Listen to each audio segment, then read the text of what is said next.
C'est une pratique qui touche plus de 12 millions de personnes en France. La course à pied est un phénomène en pleine expansion, avec un engouement alimenté par les réseaux sociaux et des applications comme TikTok ou Strava.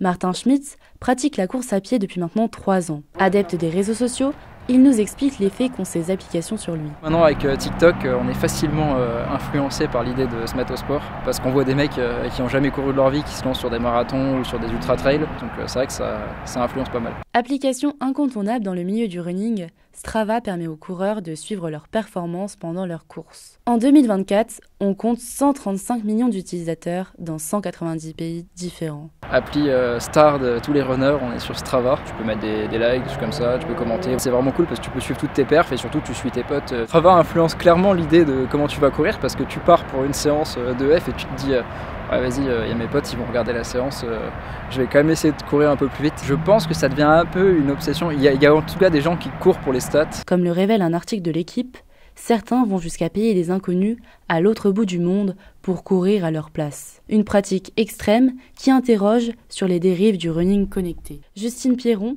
éducatrice sportive depuis 5 ans, publie, elle, sur Instagram pour accompagner sa communauté. Conseil de coach Juju, si tu débutes le trail. Elle a fait un choix fort.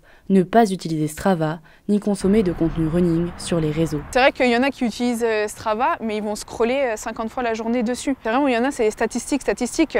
Pour certains, les réseaux sociaux ont un effet néfaste sur leur mental. Ça peut faire tomber les gens aussi un peu dans le côté, soit se dire, moi j'arriverai pas à faire ce qu'il fait, donc soit de la démotivation, je suis pas capable de, et se comparer. Je connais, oui, qui se mettent du stress par rapport à ça. Malgré les dérives, l'application a aussi ses bienfaits. On peut créer des communautés. Moi, je sais que là, j'aimerais créer un club en ligne, on va dire, et pourquoi pas utiliser Strava en restant bienveillant avec tout le monde, mais plutôt pour motiver. D'autres en ont fait un véritable outil de rassemblement.